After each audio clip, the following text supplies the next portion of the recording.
Hello, welcome to part 2 of the Azure Data Engineering journey.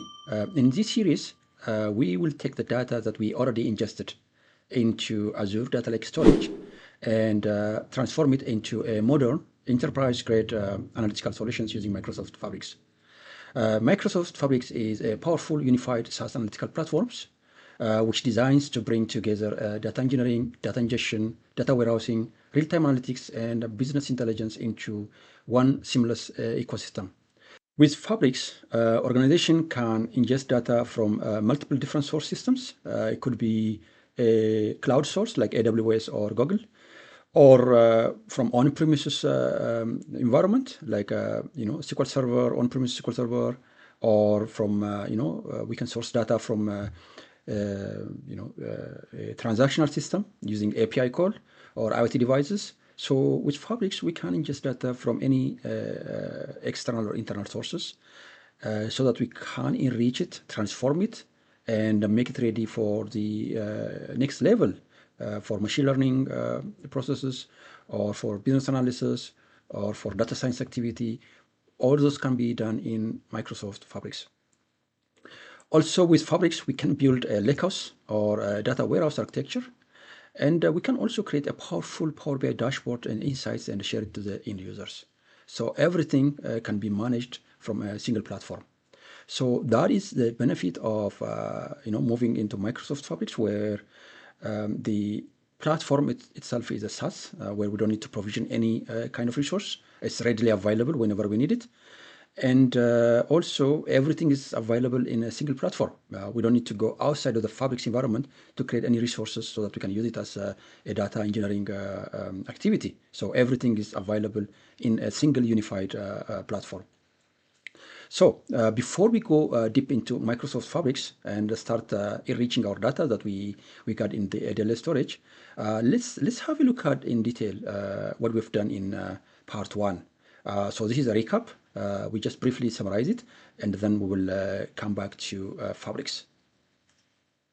So in part 1, we walked step by step through real-world enterprise data engineering projects where we migrated data incrementally from the on-premises SQL Server environment into the cloud using watermark approach. So as part of those series, we implemented multiple hands-on demo covering both the architectural and development works. And those include, for example, in video 1, we discussed in detail the requirements, we analyzed it, and also we demonstrated the end-to-end architecture that we plan to implement.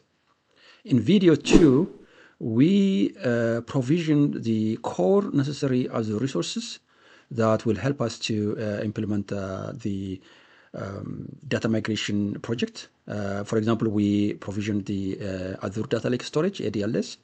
We also provisioned the ADF, our ETL tool, Azure Data Factory. We created multiple linked services. We also established some self-hosted integration runtime so that we can get connected to the on-premise SQL Server, and many more. So you can refer to video 2 for details. In video 3 and in video 4, we basically built the complete ADF pipelines. We used multiple ADF activities. For example, lookup. We used lookup to list all the table names from the on-premises SQL database and pass it over to the next activity that we've used, the for each loop. And the for each loop basically loops through the table names and extract the data or copy the data using the copy activity from the on-premises database over to the sink, which is the ADLS storage. We also use the store procedure activity to capture some of the metadata informations as well as the watermark dates and so on. So we did a lot of activity there. I think it's good to go back and refer video 3 and video 4 for more detail. But the final video, which is video 5, what we've done there is we basically optimized our pipelines by adding some enterprise-grade operational features. For example, we created some trigger and we attached to the pipeline, and we automated the whole processes. We tested it. We executed the trigger, and test the end-to-end executions basically. We collected or logged the metadata informations generated from the pipeline. And those are auditing informations which are useful to troubleshoot our pipelines during any failure or bottlenecks. So those are some of the things that are covered in part 1. If you haven't seen it, especially video 3, 4, and 5, I would suggest to go back and refer it so that you will have a foundational background for the part 2. Now, back to Fabrics. We are taking things to the next level.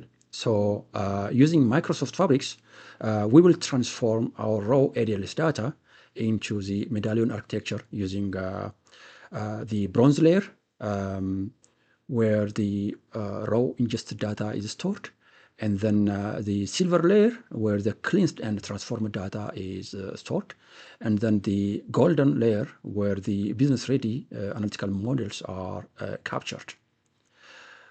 We will be using Fabrics Notebook to enrich and transform our data, and the Fabrics pipeline to schedule and orchestrate our processes. From there, we will build reporting and visualization solutions using Power BI and generate some meaningful business insights, and finally share it to the end users. This is exactly the type of modern data architecture that many organizations are adopting today for scalable cloud analytical solutions and AI-ready platforms. So if you are serious about becoming a data engineer, don't just stop at watching tutorials. Practice what you've learned, build and repeat. With that, the real growth happens. I strongly encourage you to download AdventureWorks sample database from the Microsoft website. Rebuild those demos yourself step by step. There may be some challenges that you encounter while doing so. However, be reminded that every scenarios which is demonstrated in this course are based on a real-world enterprise challenges. This means that the same type of problems or challenges are what data engineers are trying to resolve in actual projects. So practice, build and repeat, like I said above. And thank you for your time now, and I will see you in the next video. Bye.